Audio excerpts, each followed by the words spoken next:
افلا یتدبرون القرآن. تدبر قرآن، مولانا امین احسن اصلاحی. سورہ مومن، آیات 1 تا 22. اعوذ باللہ من الشیطان الرجیم، بسم اللہ الرحمن الرحیم.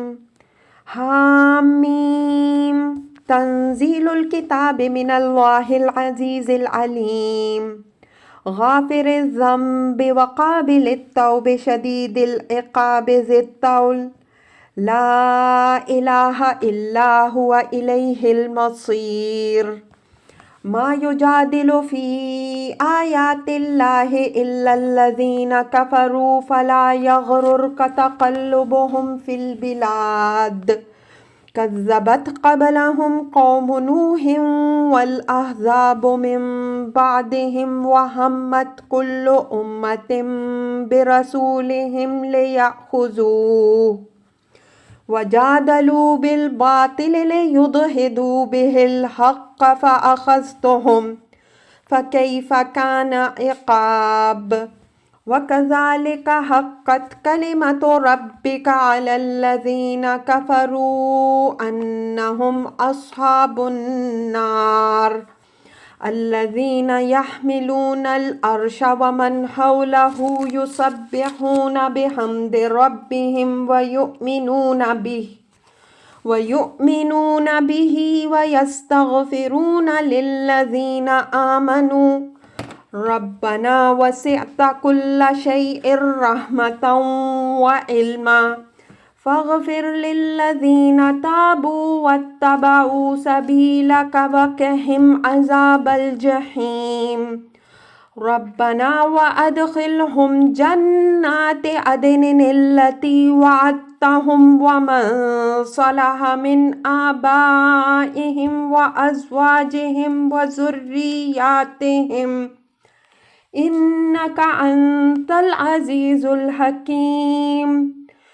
وقهم السيئات ومن تق السيئات يومئذ فقد رحمته وذلك هو الفوز العظيم. إن الذين كفروا ينادون لمقت الله أكبر من مقتكم أنفسكم إذ تدعون إلى الإيمان فتكفرون. قالوا ربنا أمتنا اثنتين وأحييتنا اثنتين فاعترفنا بذنوبنا فهل إلى خروج من سبيل. ذلكم بأنه إذا دعي الله وحده كفرتم وإن يشرك به تؤمنوا فالحكم لله العلي الكبير. هو الذي يريكم آياته وينزل لكم من السماء رزقا وما يتذكر إلا من ينيب. فادعوا الله مخلصين له الدين ولو كره الكافرون. رفيع الدرجات ذو العرش يلقي الروح من أمره على من يشاء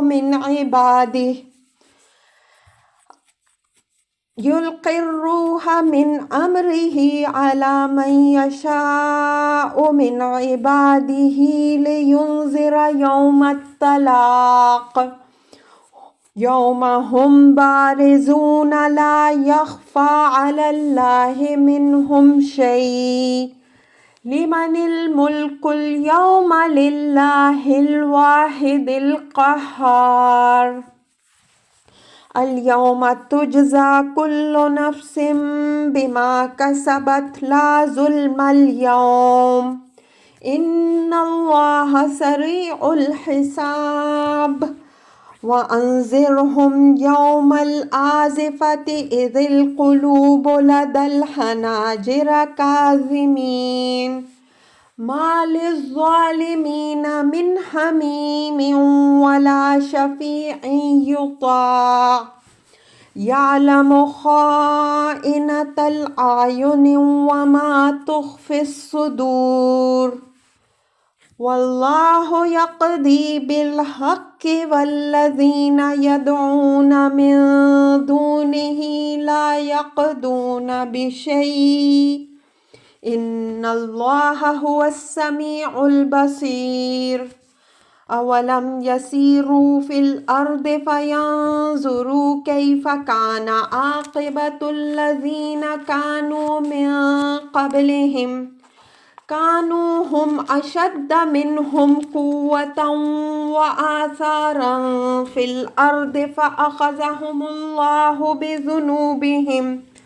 وما كان لهم من الله من واق ذلك بأنهم كانت تأتيهم رسلهم بالبينات فكفروا فأخذهم الله انہ قوی شدید العقاب۔ ترجمہ: یہ حامیم ہے۔ اس کتاب کی تنزیل خدائے عزیز و علیم کی طرف سے ہے جو گناہوں کو بخشنے والا، توبہ کو قبول کرنے والا، سخت پاداش اور بڑی قدرت والا ہے۔ اس کے سوا کوئی معبود نہیں ہے، اسی کی طرف لوٹنا ہے۔ اللہ کی عنایات میں وہی لوگ کج بحثیاں کر رہے ہیں جو جزا کے منکر ہیں، تو ملک میں ان کا دندنانا تمہیں کسی مغالطے میں نہ ڈالے۔ ان سے پہلے نوح علیہ السلام کی قوم نے تکذیب کی اور ان کے بعد کے گروہوں نے بھی، اور ہر امت نے اپنے رسول پر ہاتھ ڈالنے کا ارادہ کیا اور باطل کے ذریعے سے کج بحثیاں کیں تاکہ اس سے حق کو پسپا کر دیں۔ تو میں نے ان کو دھر لیا تو دیکھو میرا عذاب کیسا ہوا۔ اور اسی طرح تیرے رب کی بات ان لوگوں پر پوری ہو چکی ہے جنہوں نے کفر کیا ہے۔ یہ لوگ دوزخ میں پڑنے والے ہیں۔ جو عرش کو اٹھائے ہوئے اور جو اس کے ارد گرد ہیں وہ اپنے رب کی تسبیح کرتے رہتے ہیں، اس کی حمد کے ساتھ، اور اس پر ایمان رکھتے ہیں، اور ان لوگوں کے لیے استغفار کرتے رہتے ہیں جو ایمان لائے ہیں۔ اے ہمارے رب، تیری رحمت اور تیرا علم ہر چیز کا احاطہ کیے ہوئے ہے۔ تو ان لوگوں کی مغفرت فرما جو توبہ کریں اور تیرے راستے کی پیروی کریں، اور ان کو عذاب جہنم سے بچا۔ اور اے ہمارے رب، ان کو ہمیشگی کے ان باغوں میں داخل کر جن کا تو نے ان سے وعدہ کیا ہے، اور ان کو بھی جو ان کے آباء اور ازواج و ذریات میں سے جنت کے لائق ٹھہریں۔ بے شک عزیز و حکیم تو ہی ہے۔ اور ان کو برے نتائج اعمال سے بچا، اور جن کو تو نے اس دن برے نتائج سے بچایا تو وہی ہیں جن پر تو نے رحم فرمایا، اور یہی در حقیقت بڑی کامیابی ہے۔ اور جنہوں نے کفر کیا ان کو منادی کی جائے گی کہ خدا کی بیزاری تم سے اس کی نسبت سے کہیں زیادہ رہی ہے جتنی تم کو اس وقت اپنے سے ہے، جبکہ تم کو ایمان کی دعوت دی جاتی تھی اور تم کفر کرتے تھے۔ وہ کہیں گے اے ہمارے رب، تو نے ہمیں 2 بار موت دی اور 2 بار زندگی دی، تو ہم نے اپنے گناہوں کا اقرار کر لیا، تو کیا یہاں سے نکلنے کی بھی کوئی سبیل ہے؟ یہ انجام تمہارے سامنے اس وجہ سے آیا کہ جب اللہ واحد کی دعوت دی جاتی تو تم اس کا انکار کرتے، اور اگر اس کے شریک ٹھہرائے جاتے تو تم مانتے۔ تو اب فیصلہ خدائے بلند و عظیم ہی کے اختیار میں ہے۔ وہی ہے جو تم کو اپنی نشانیاں دکھاتا ہے اور تمہارے لیے آسمان سے رزق اتارتا ہے، اور یاد دہانی نہیں حاصل کرتے مگر وہی جو متوجہ ہونے والے ہیں۔ تو اللہ ہی کو پکارو اور اسی کی خالص اطاعت کے ساتھ کافروں کے علی الرغم۔ وہ بلند درجوں والا اور عرش کا مالک ہے۔ وہ ڈالتا ہے روح جو اس کے امر میں سے ہے اپنے بندوں میں سے جس پر چاہتا ہے، تاکہ وہ لوگوں کو روز ملاقات سے آگاہ کر دے، جس دن وہ خدا کے آگے بالکل بے نقاب ہوں گے۔ ان کی کوئی چیز بھی خدا سے مخفی نہیں ہوگی۔ آج کی بادشاہی کس کے اختیار میں ہے؟ خدائے واحد اور قہار کے اختیار میں۔ آج ہر جان کو اس کے کیے کا بدلہ ملے گا۔ آج کوئی ظلم نہیں ہوگا، بے شک اللہ جلد حساب چکا دینے والا ہے۔ اور ان کو قریب آ لگنے والی آفت سے ڈرا، جبکہ دل حلق میں آ پھنسیں گے اور وہ غم سے گھٹے ہوئے ہوں گے۔ اس دن ظالموں کا نہ کوئی ہمدرد ہوگا اور نہ کوئی ایسا سفارشی جس کی بات سنی جائے۔ وہ نگاہوں کی چوری بھی جانتا ہے اور ان بھیدوں کو بھی جو سینے میں چھپے ہوئے ہیں، اور اللہ عدل کے ساتھ فیصلہ کرے گا۔ اور جن لوگوں کو یہ لوگ اللہ کے سوا پکارتے ہیں وہ کسی چیز کا بھی فیصلہ نہیں کریں گے۔ اللہ ہی سننے والا دیکھنے والا ہے۔ کیا یہ لوگ زمین میں چلے پھرے نہیں کہ دیکھتے کہ کیا انجام ہوا ان لوگوں کا جو ان سے پہلے گزرے ہیں؟ وہ ان سے کہیں بڑھ چڑھ کر تھے قوت میں بھی اور ان آثار کے اعتبار سے بھی جو انہوں نے زمین میں چھوڑے۔ پس اللہ نے ان کے گناہوں کی پاداش میں ان کو پکڑا اور کوئی ان کو اللہ کی پکڑ سے بچانے والا نہ بنا۔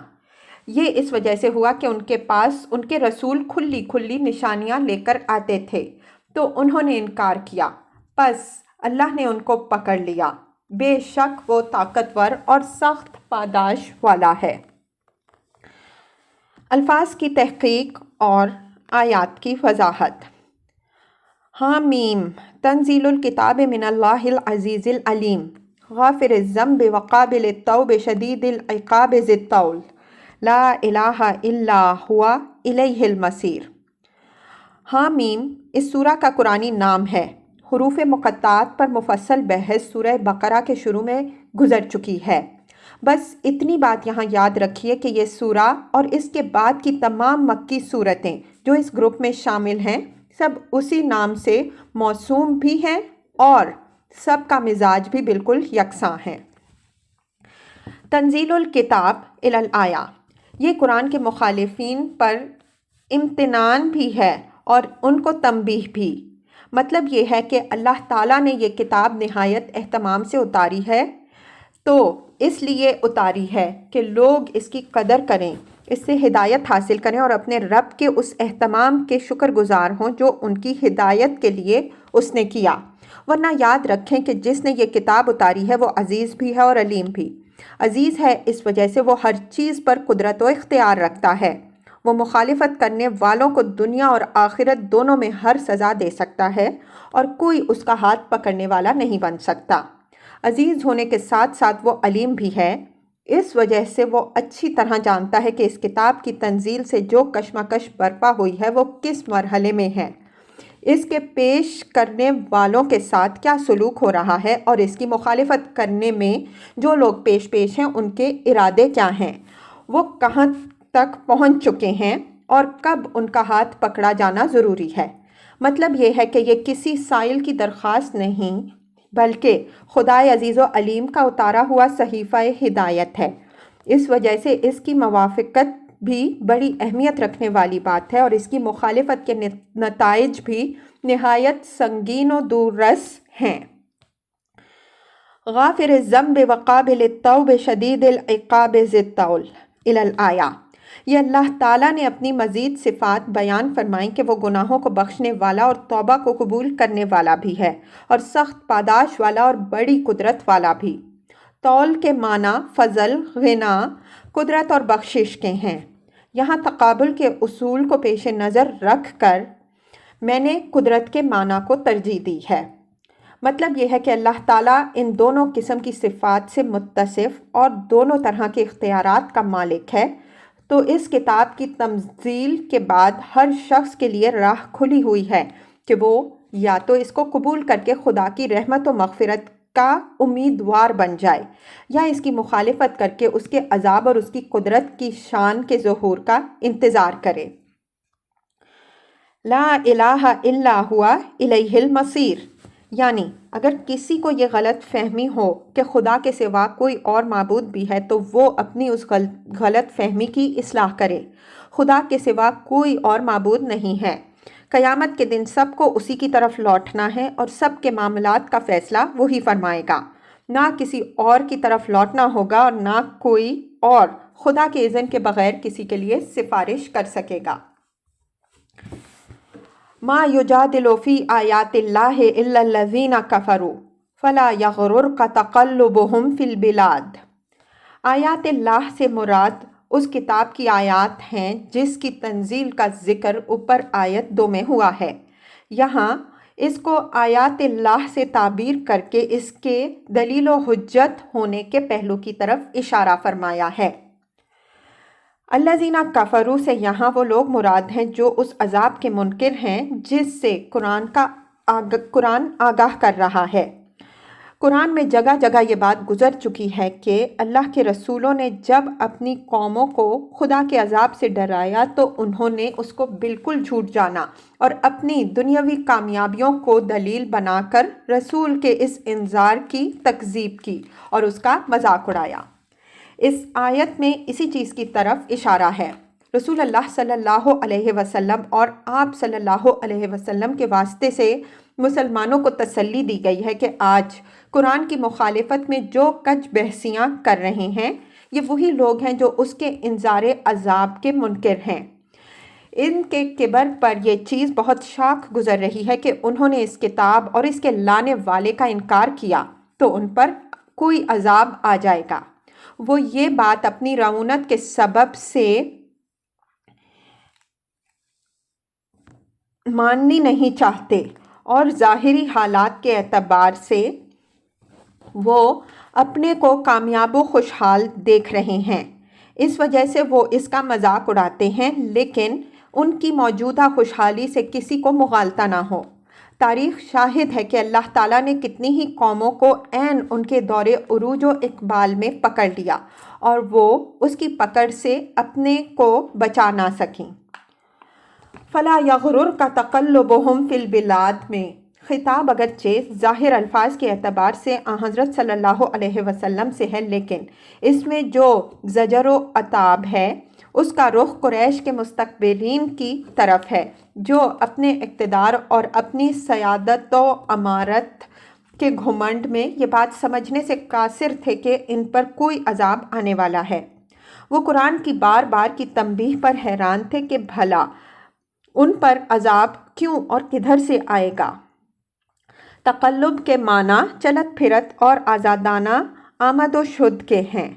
موقع و محل سے اس کے اندر غرور و تکبر کا مفہوم بھی پیدا ہو جاتا ہے۔ ترجمہ میں اس کا لحاظ رکھنے کی میں نے کوشش کی ہے۔ کذبت قبلہم قوم نوح والاحزاب من بعدہم وہمت کل امۃ برسولہم لیأخذوہ وجادلوا بالباطل لیدحضوا بہ الحق فأخذتہم فکیف کان عقاب۔ یہ اوپر والی بات فلا یغررک تقلبہم فی البلاد کی دلیل تاریخ سے پیش کی گئی ہے کہ ان سے قریش سے پہلے قوم نوح اور ان کے بعد آنے والی قوموں اشارہ عاد و سمود وغیرہ کی طرف ہے نے بھی اس طرح اپنے اپنے رسولوں کی تکذیب کی اور ہر قوم نے اپنے رسول کو پکڑ لینا چاہا اور اپنی کٹ حجتیوں سے اس کے حق کو پسپا کرنے کی کوشش کی، لیکن قبل اس کے کہ وہ رسول پر ہاتھ ڈالے اللہ نے انہی کو پکڑ لیا۔ پھر دیکھو کہ خدا نے ان کے عمل کی پاداش میں ان کو کیسا سخت پکڑا۔ اوپر اللہ تعالیٰ نے اپنی صفت شدید العقاب جو بیان فرمائی ہے یہ اس کی شہادت پیش کی گئی ہے، اور عذاب کے لیے لفظ عقاب جو یہاں آیا ہے اس سے مقصود اس حقیقت کی طرف اشارہ ہے کہ اللہ تعالیٰ اس طرح کے متمردین پر جو عذاب بھیجتا ہے وہ ان کے اعمال کا قدرتی رد عمل ہوتا ہے، وہ ہرگز ان کے اوپر کوئی ظلم نہیں ہوتا۔ اس وجہ سے ان کے انجام سے عبرت تو پکڑنی چاہیے، لیکن وہ ہمدردی کے مستحق ہرگز نہیں ہوتے۔ اس آیت سے یہ اشارہ نکلتا ہے کہ یہ سورہ اس دور میں نازل ہوئی ہے جب قریش کے لیڈر حضرت صلی اللہ علیہ وسلم پر ہاتھ ڈالنے کے مشورے کرنے لگے تھے۔ قرآن نے ان کو آگاہی دے دی کہ اگر وہ اس قسم کا کوئی اقدام کرنے کا ارادہ رکھتے ہیں تو اس کے نتائج پر دور تک نگاہ ڈالیں۔ اس میں حضرت صلی اللہ علیہ وسلم اور صحابہ رضی اللہ عنہم اجمعین کے لیے جو تسلی ہے وہ محتاج بیان نہیں ہے۔ وَكَذَلِكَ حَقَّتْ كَلِمَةُ رَبِّكَ عَلَى الَّذِينَ كَفَرُوا أَنَّهُمْ أَصْحَابُ النَّارِ۔ کلمۃ ربی سے وہی کلمۃ العذاب مراد ہے، جس کا ذکر سورہ زمر کی آیت 71 میں گزر چکا ہے، یعنی اللہ تعالیٰ کا وہ کلی فیصلہ جس سے اس نے ابلیس کے چیلنج کے جواب میں آگاہ فرما دیا تھا کہ جو اللہ کی ہدایت کو چھوڑ کر شیطان کی پیروی کریں گے، اللہ ان سب کو جہنم میں بھر دے گا۔ فرمایا کہ تیرے رب کا یہ فیصلہ جس طرح پچھلی قوموں پر صادق آیا ہے، اسی طرح ان کافروں کفار قریش پر بھی صادق آ چکا ہے، اور یہ بھی انہی کی طرح جہنم میں پڑنے والے ہیں۔ مطلب یہ ہے کہ تم اپنا فرض انجام دو، ان کے لیے جو انجام مقدر ہو چکا ہے یہ اس سے دوچار ہوں گے۔ اللہ تعالیٰ کا عذاب چونکہ جہنم کا دباچہ ہے، اس وجہ سے عذاب کو تعبیر جہنم سے کیا۔ الذین یحملون العرش ومن حولہ یسبحون بحمد ربہم ویؤمنون بہ ویستغفرون للذین آمنوا ربنا وسعت کل شیء رحمۃ وعلما فاغفر للذین تابوا واتبعوا سبیلک وقہم عذاب الجحیم ربنا وادخلہم جنات عدن التی وعدتہم ومن صلح من آبائہم وازواجہم وذریاتہم انک انت العزیز الحکیم وقہم السیئات ومن تق السیئات یومئذ فقد رحمتہ وذالک هو الفوز العظیم۔ اب یہ فرمایا کہ اگر ان لوگوں کو فرشتوں کی سفارش اور ان کی مدد پر بھروسہ ہے اور ان کے بل پر یہ پیغمبر کے انذار کی تکذیب کر رہے ہیں تو ان کا حال یہ لوگ کان کھول کر سن لیں کہ عام فرشتے تو درکنار خدا کے جو خاص مقرب فرشتے ہیں، یعنی حاملین عرش اور ان کے زمرہ سے تعلق رکھنے والے، وہ بھی برابر خدا کی خشیت سے لرزاں و ترساں ہیں اور اس کی حمد و تسبیح میں سرگرم رہتے ہیں۔ وَيُؤْمِنُونَ بِهِ، وہ الوہیت کے کسی زوم میں مبتلا نہیں ہیں بلکہ خدا کے بندوں کی طرح اس پر ایمان رکھنے والے ہیں۔ وَيَسْتَغْفِرُونَ لِلَّذِينَ آمَنُوا، اور ان لوگوں کے لیے جو خدا پر ایمان رکھنے والے ہیں وہ برابر استغفار کرتے رہتے ہیں کہ اللہ تعالیٰ ان کو دنیا اور آخرت دونوں کے عذاب سے محفوظ رکھے۔ گویا یہی استغفار ان کی سفارش ہے اور یہ اہل ایمان کے لیے مخصوص ہے۔ فرشتوں کی اس خشیت اور اہل ایمان کے لیے ان کے استغفار کا ذکر سابق سورہ کی آخری آیت میں بھی گزر چکا ہے اور سورہ شورى میں بھی بدیع الفاظ آیا ہے۔ تکاد السماوات یتفطرن من فوقہن والملائکہ یسبحون بحمد ربہم ویستغفرون لمن فی الارض، سورہ شورى آیت 5۔ اور خدا کی خشیت و جلال سے قریب ہے کہ آسمان اپنے اوپر سے پھٹ پڑے اور فرشتے اپنے رب کی اس کی حمد کے ساتھ تسبیح اور زمین والوں کے لیے استغفار کرتے رہتے ہیں۔ فرشتوں کی اس خشیت کے بیان سے مقصود یہ ہے کہ جن لوگوں نے ان کی نسبت یہ گمان کر رکھا ہے کہ وہ خدا کے اتنے چہیتے اور اس پر اتنا زور و اثر رکھتے ہیں کہ اپنے پجاریوں پر وہ کسی حال میں بھی خدا کو ہاتھ نہیں ڈالنے دیں گے، وہ اس حقیقت سے باخبر ہو جائیں کہ فرشتے اس قسم کے کسی زوم میں مبتلا نہیں ہیں، بلکہ وہ ہر وقت خدا کے آگے سرفگندہ اور اس کے قہر و غضب سے پناہ مانگتے رہتے ہیں۔ ربنا وسعت کل شیء رحمۃ وعلما فاغفر للذین تابوا واتبعوا سبیلک وقہم عذاب الجحیم۔ یہ فرشتوں کے استغفار کی وضاحت ہے کہ وہ کوئی بات اپنے رب سے ناز و تدلل کے ساتھ نہیں کرتے، بلکہ وہ معاملہ اللہ تعالیٰ کی رحمت اور اس کے علم ہی کے حوالے کرتے ہیں کہ تیری رحمت بھی ہر چیز پر حاوی ہے اور تیرا علم بھی ہر چیز کو محیط ہے، اس وجہ سے تو ہر ایک کے ساتھ وہی معاملہ کرے گا جو تیری رحمت اور علم کے تقاضوں کے مطابق ہوگا۔ اس عقیدے کے ساتھ وہ ان لوگوں کے لیے مغفرت کی درخواست کرتے ہیں جو اپنی غلطیوں سے توبہ کر لیں اور ان کی اصلاح کر کے اللہ کے راستے کے پیرو بن جائیں۔ مطلب یہ ہے کہ فرشتے دعا اور سفارش تو برابر کرتے رہتے ہیں، لیکن ان کی دعا اور سفارش ان لوگوں کے لیے ہے جو اپنی جاہلیت کی بد عقیدگی اور بد عملی سے توبہ کر کے اللہ کے راستے کے پیرو بن جائیں، نہ کہ ان لوگوں کے لیے جو اس کے رسول اور اس کے دین کے دشمن ہیں۔ ربنا وادخلهم جنات عدن التي وعدتهم ومن صلح من آبائهم وازواجهم وذرياتهم انك انت العزیز العلیم۔ یہ اسی استغفار کی مزید تفصیل ہے کہ وہ ان لوگوں کے لیے جنت کی دعا کرتے ہیں جو توبہ اور اصلاح کر کے اس کا حق پیدا کر لیتے ہیں، اور جن کے لیے اللہ تعالیٰ نے جنت کا وعدہ فرمایا ہے۔ نیز وہ ان کے آبا، ازواج اور ذریات میں سے بھی صرف ان لوگوں کے لیے دعا کرتے ہیں جو توبہ و اصلاح سے اس کے لیے استحقاق پیدا کر لیں۔ مطلب یہ ہے کہ فرشتے اس حقیقت سے اچھی طرح واقف ہیں کہ مجرد کسی کے طفیل اور کسی کے نسب و خاندان کی بنا پر کسی کو جنت حاصل ہونے والی نہیں ہے، بلکہ جس کو بھی حاصل ہوگی اس کے استحقاق اور اللہ تعالیٰ کے فضل سے حاصل ہوگی۔ انکا انت العزیز الحکیم، یہ بھی عینیہ وہی کلمہ شفاعت ہے جو مائدہ آیت 120 میں حضرت مسیح علیہ السلام کی زبان سے نقل ہوا۔ وہاں اس کی وضاحت ہو چکی ہے۔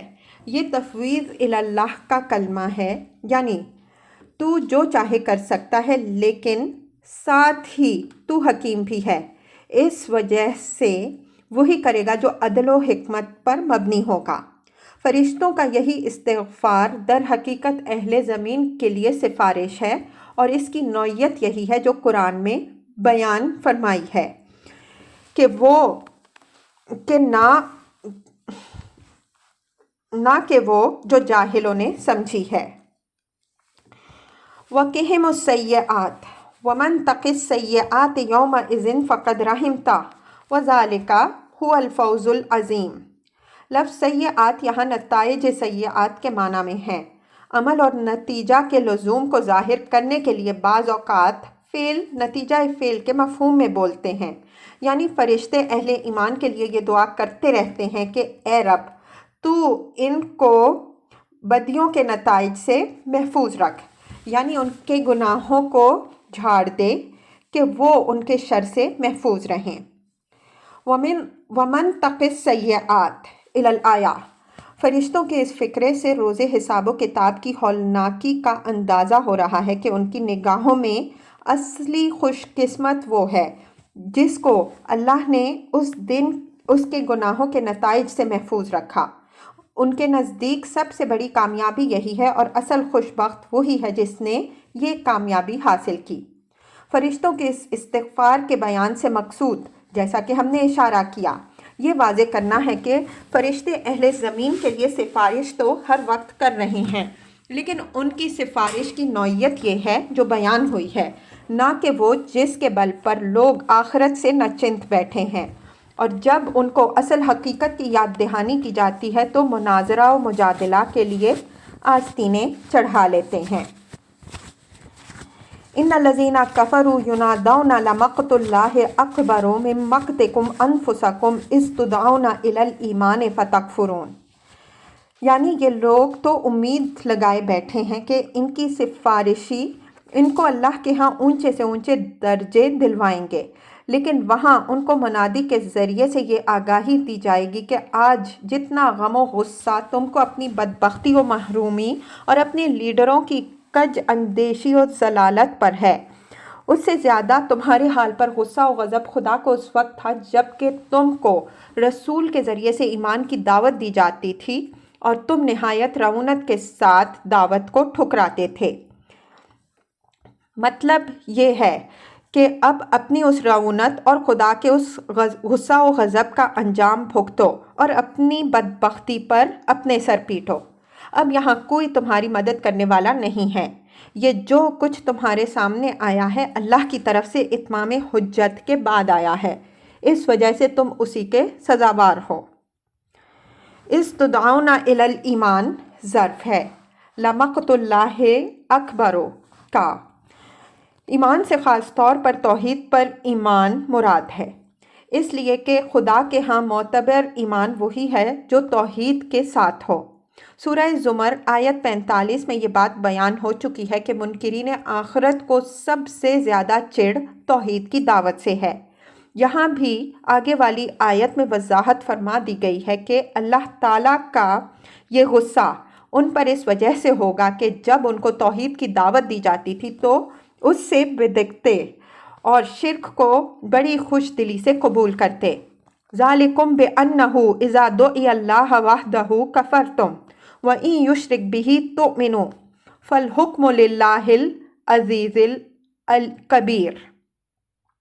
یہ سب تمہیں اس وجہ سے پیش آیا کہ جب اللہ واحد کی دعوت دی جاتی تو تم اس کا انکار کرتے، اور جب اس کے شریک ٹھہرائے جاتے تو تم مانتے۔ تو اب تو فیصلہ خدائے بلند و عظیم ہی کے اختیار میں ہے۔